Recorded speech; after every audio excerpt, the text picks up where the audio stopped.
السلام علیکم، میرا نام عبدالرحیم ہے، مختلف احادیث کی کتابوں سے مختلف ٹاپکس ویڈیوز بنا رہا ہوں۔ تو امام طبرانی کی جو مجموعہ احادیث مجموعہ اوسط، اس سے کچھ حدیثیں۔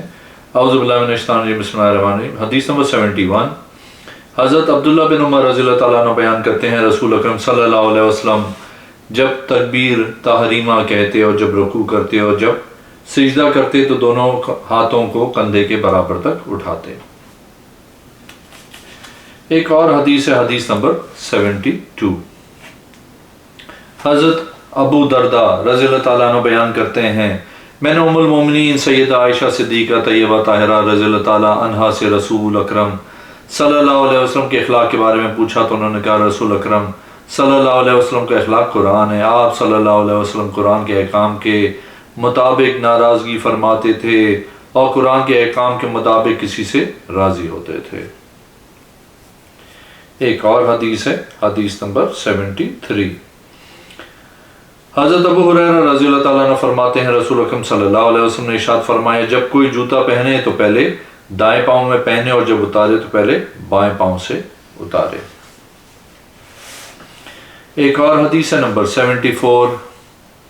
حضرت ابو ہریرہ رضی اللہ تعالیٰ عنہ فرماتے ہیں، رسول اکرم صلی اللہ علیہ وسلم نے ارشاد فرمایا، امام نماز قائم کرنے کا ذمہ دار ہے اور مؤذن اہتمام کرنے والا۔ اے اللہ اماموں کی ہدایت عطا فرما اور مؤذن کی مغفرت عطا فرما۔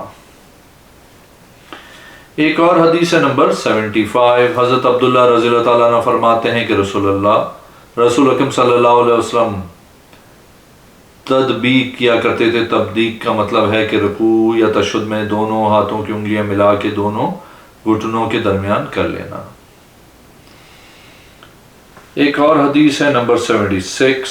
حضرت عبداللہ بن عمر رضی اللہ تعالیٰ عنہ فرماتے ہیں، رسول اکرم صلی اللہ علیہ وسلم نے ارشاد فرمایا، رات کی نماز 2 رکعتیں ہیں، جب تمہیں صبح صادق طلوع ہونے کا خدشہ ہو تو ایک کے ساتھ ان کو طاق کر لو، یعنی 2 کے ساتھ ایک اور ملا لو، اس طرح وتر کل 3 ہو جائیں گے۔ ایک اور حدیث ہے، حدیث نمبر 78۔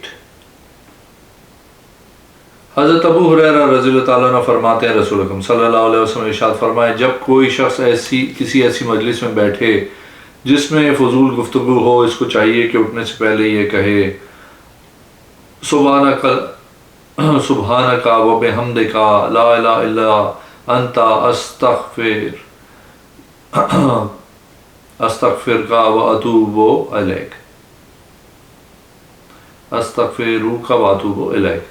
تیری ذات پاک ہے، تمام تعریفیں تیرے لیے ہیں، تیرے سوا کوئی عبادت کے لائق نہیں، میں تیری بارگاہ میں بخشش کا طلبگار ہوں، تیری بارگاہ میں توبہ کرتا ہوں۔ ایک اور حدیث نمبر 78۔ حضرت کثیر بن عبداللہ بن عمر بن عوف المزنی رضی اللہ تعالیٰ عنہ اپنے والد کا یہ بیان نقل کرتے ہیں، رسول اکرم صلی اللہ علیہ وسلم نے فرمایا، مومن ایک سوراخ میں سے 2 مرتبہ نہیں ڈسا جاتا۔ ایک اور حدیث نمبر 79۔ حضرت عبداللہ بن عمر رضی اللہ تعالیٰ عنہ فرماتے ہیں، رسول اکرم صلی اللہ علیہ وسلم نے ارشاد فرمایا، رات و دن کی نمازیں 2 رکعتیں ہیں۔ اس حدیث کو حضرت عبداللہ بن عمر نے صرف حضرت متین سے روایت کیا۔ ایک اور حدیث ہے، حدیث نمبر 80۔ حضرت عبداللہ بن عباس رضی اللہ تعالیٰ عنہ فرماتے ہیں، رسول اکرم صلی اللہ علیہ وسلم نے ارشاد فرمایا، اگر محرم کو باندھنے کے لیے تومبند میسر نہ ہو تو اس کو چاہیے کہ وہ شلوار پہن لے، اور جس کو جوتے میسر نہ ہو وہ موزے پہن لے۔ ایک اور حدیث نمبر 81۔ حضرت ابو موسیٰ رضی اللہ تعالیٰ عنہ فرماتے ہیں، رسول اکرم صلی اللہ علیہ وسلم نے ارشاد فرمایا، قیامت کے دن تمام لوگوں کو جمع کیا جائے گا، پھر ایک ندا دینے والا ندا دے گا، کیا میری طرف سے یہ انصاف نہیں ہے کہ میں ہر قوم کو اس کے ساتھ ملا دوں جس کی وہ عبادت کیا کرتے تھے؟ پھر ان کے جھوٹے معبودوں کو بلند کیا جائے گا اور یہ سب لوگ ان کے پیچھے جائیں گے، یہاں تک کہ مومنوں کے سوا کوئی باقی نہیں بچے گا۔ پھر ان کو کہا جائے گا، تمہیں کیا ہے؟ تم ابھی تک یہاں کیوں کھڑے ہو؟ تم کسی معبود کے پیچھے کیوں نہیں گئے؟ وہ کہیں گے، ہمیں اپنا وہ خدا دکھائی نہیں دے رہا جس کی ہم عبادت کیا کرتے تھے۔ رسول اکرم صلی اللہ علیہ وسلم نے فرمایا تب اللہ تعالیٰ ان کو اپنا دیدار کروائے گا۔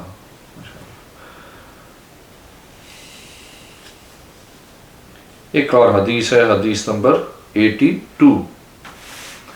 حضرت عبداللہ بن زبیر رضی اللہ تعالیٰ عنہ فرماتے ہیں رسول اکرم صلی اللہ علیہ وسلم نے حجۃ الوداع کے موقع پہ ارشاد فرمایا کون سا شہر زیادہ حرمت والا ہے؟ لوگوں نے کہا مکہ۔ آپ صلی اللہ علیہ وسلم نے فرمایا کون سا مہینہ زیادہ حرمت والا ہے؟ لوگوں نے کہا ذوالحجہ۔ آپ صلی اللہ علیہ وسلم نے فرمایا کون سا دن سب سے زیادہ حرمت والا ہے؟ لوگوں نے کہا قربانی کا دن، حج اکبر کا دن۔ رسول اکرم صلی اللہ علیہ وسلم نے ارشاد فرمایا جیسے آج کے دن اس مہینے میں اس شہر کی حرمت ہے، اسی طرح تمہارے خون اور تمہارے مال تم پر حرام ہے، اور یہ حرمت ہمیشہ قائم رہے گی یہاں تک کہ تم اپنے رب سے جا ملو، اس لیے میں کبھی نہ دیکھوں کہ اللہ کے حرم میں خون بہایا گیا ہے۔ ایک اور حدیث ہے، حدیث نمبر 83۔ حضرت معاذ بن جبل رضی اللہ تعالیٰ عنہ فرماتے ہیں ان کے بیٹے کا انتقال ہو گیا تھا، رسول اکرم صلی اللہ علیہ وسلم نے اس کی تعزیت کے لیے ان کی جانب خط لکھا۔ اس خط کی تحریر یوں تھی: بسم اللہ الرحمن الرحیم، محمد رسول اللہ صلی اللہ علیہ وسلم کی طرف سے معاذ بن جبل رضی اللہ تعالیٰ عنہ کی جانب تم پر سلامتی ہو۔ میں اس اللہ کی تعریف کرتا ہوں جس کے سوا کوئی عبادت کے لائق نہیں۔ حمد و ثنا کے بعد اللہ تعالیٰ آپ کو اجر عظیم عطا فرمائے اور آپ کو صبر کی توفیق عطا فرمائے، اور مجھے اور آپ کو شکر کی توفیق عطا فرمائے، کیونکہ ہماری جانیں اور ہمارے مال اور ہمارے اہل و عیال سب اللہ تعالیٰ کا خوبصورت تحفہ ہیں، اور اس کی دی ہوئی امانت ہے، اور اس کے بدلے میں آپ کو بہت زیادہ اجر عطا فرمائے۔ نماز قائم کرو، ہدایت پہ رہو، اگر تمہیں ثواب کی ضرورت ہے تو صبر اختیار کرو، اگر ایسا نہ کرو کہ تمہاری بے صبری تمہاری اجر کو ضائع کر دے، اور پھر تم پشیمان ہو، جان لو کہ بے صبری کسی مرے ہوئے کو واپس نہیں لا سکتی اور نہ ہی غم کو کم کر سکتی ہے، اور جو آزمائش آ چکی ہے وہ آنی ہے۔ والسلام۔ ایک اور حدیث ہے، حدیث نمبر 84۔ حضرت ابو سعید خدری رضی اللہ تعالیٰ عنہ فرماتے ہیں رسول اکرم صلی اللہ علیہ وسلم نے ارشاد فرمایا غریب مسلمان امیروں سے 500 سال پہلے جنت میں جائیں گے۔ ہم نے پوچھا یا رسول اللہ صلی اللہ علیہ وسلم وہ غریب کون ہیں؟ آپ صلی اللہ علیہ وسلم نے فرمایا وہ لوگ کہ اگر کوئی ہلاکت کا کام ہو تو ان کو وہاں بھیجا جاتا ہے، اور کہیں سے غنیمت ملتی ہے تو دوسروں کو بھیج دیا جاتا ہے۔ یہ وہ لوگ ہیں جن کو دروازوں سے روکا جاتا ہے۔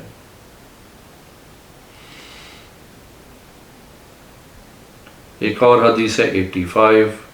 حضرت ابو ہریرہ رضی اللہ تعالیٰ عنہ فرماتے ہیں رسول اکرم صلی اللہ علیہ وسلم نے ارشاد فرمایا جس نے روزے کی حالت میں بھول کر کھا پی لیا اس کو اللہ تعالیٰ نے کھلایا ہے اور اللہ نے پلایا ہے، اس کا روزہ نہیں ٹوٹا۔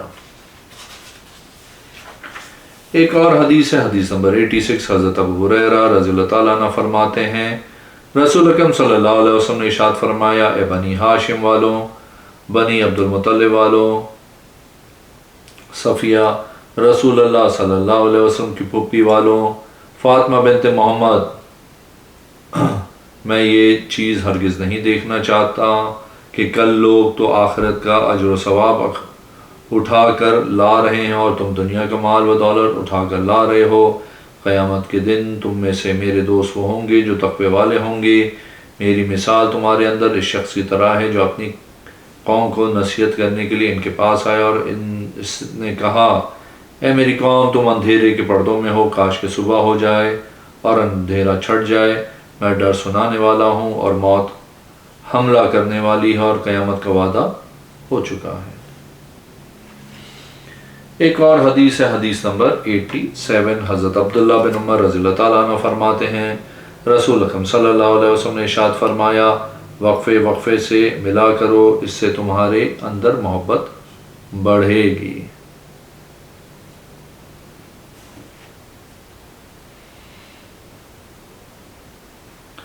ایک اور حدیث ہے 88۔ حضرت حذیفہ بن یمان رضی اللہ تعالیٰ عنہ فرماتے ہیں رسول اکرم صلی اللہ علیہ وسلم نے ارشاد فرمایا ان قریب تم پہ ایک زمانہ آئے گا، اس زمانے میں 3 چیزوں کی انتہائی قلت ہو جائے گی، ایک حرام کا درہم، دوسرا ایسا بھائی جس کے ساتھ راز کی بات کی جائے، تیسرا ایسی منت جس کو پورا کیا جائے۔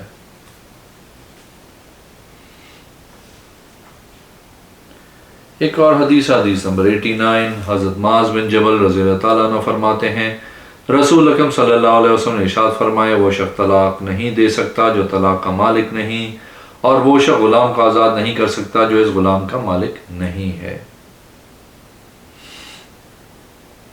ایک اور حدیث ہے، حدیث نمبر 80، حدیث نمبر 90، حضرت جابر بن عبداللہ رضی اللہ تعالیٰ بیان کرتے ہیں ایک آدمی نے اپنا غلام آزاد کر دیا اور اس کا اس غلام کے علاوہ اور کوئی مال نہ تھا۔ رسول اکرم صلی اللہ علیہ وسلم نے اس کا غلام واپس اس کی غلامی میں دیا اور پھر اس غلام کو خرید لیا۔ ایک اور حدیث ہے 91، حضرت عبداللہ بن عباس رضی اللہ تعالیٰ عنہ بیان کرتے ہیں رسول اکرم صلی اللہ علیہ وسلم نے حضرت میمونہ رضی اللہ تعالیٰ عنہ سے حالت احرام میں نکاح کیا۔ ایک اور حدیث 92، حضرت عبداللہ بن عباس رضی اللہ تعالیٰ عنہ فرماتے ہیں رسول اکرم صلی اللہ علیہ وسلم نے ارشاد فرمایا زندہ لوگوں کو مردوں کی وجہ سے تکلیف مت دو، یعنی اگر تم میں سے کسی کے مرے ہوئے شخص کو برا کہو گے تو اس کی نظمت سن کے اس کے زندہ رشتہ داروں کو تکلیف ہوگی، اس سے بچو۔ ایک اور حدیث نمبر 93، ام المومنین سیدہ عائشہ صدیقہ طیبہ طاہرہ رضی اللہ تعالی عنہا بیان کرتی ہیں رسول اکرم صلی اللہ علیہ وسلم روزے کی حالت میں بوسہ لے لیا کرتے تھے۔ ایک اور حدیث ہے، حدیث نمبر 94، حضرت عبداللہ بن عمر رضی اللہ تعالیٰ عنہ فرماتے ہیں رسول اکرم صلی اللہ علیہ وسلم نے ارشاد فرمایا جب سورج مغرب کی جانب سے طلوع ہوگا تو شیطان سجدے میں گر پڑے گا اور آوازیں دے گا اے میرے اللہ تو مجھے جہاں حکم دے میں وہاں سجدہ کرنے کے لیے تیار ہوں۔ اس کی تمام آل اولاد اس کے پاس جمع ہو جائے گی اور سب کہیں گے اے ہمارے آقا یہ کیسی عاجزی کر رہے ہیں۔ وہ کہے گا میں نے اپنے رب سے ایک معلوم وقت کے لیے مہلت مانگی تھی اور اب معلوم وقت آ چکا ہے۔ پھر دابت الارض صفا پہاڑ کی ایک پٹن سے نکلے گا، وہ اپنا پہلا قدم انطاکیہ میں رکھے گا، اس کے بعد وہ شیطان کے پاس آئے گا اور اس کو مارے گا۔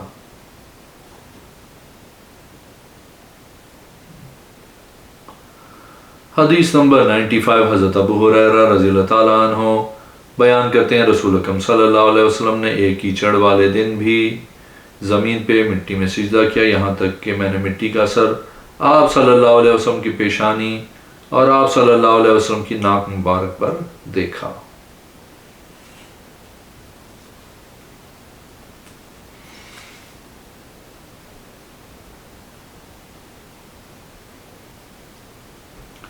ایک اور حدیث ہے 96،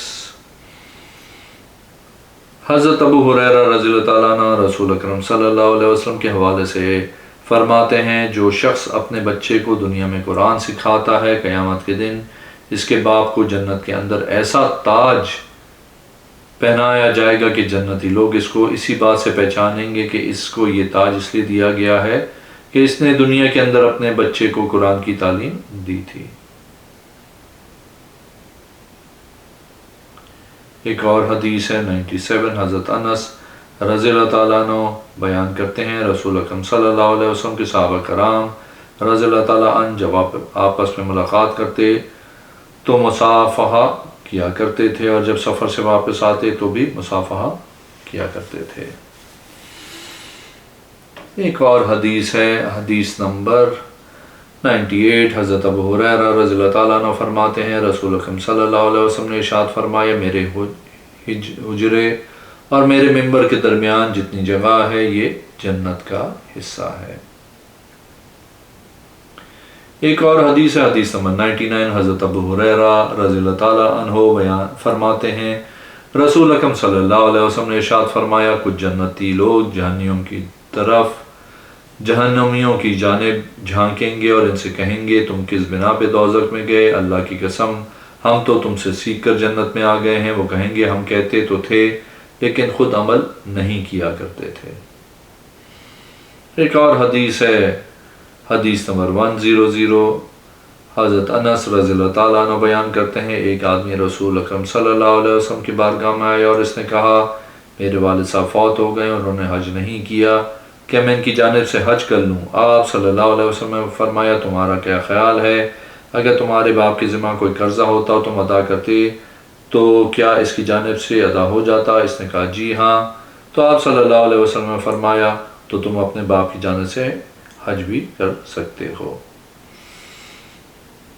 اگر آپ نے میرے چینل کو اب تک سبسکرائب نہیں کیا تو پلیز کیجئے، اس ویڈیو کو لائک کیجئے۔ اگلے میں انشاءاللہ حاضر ہوں گا۔ اللہ حافظ۔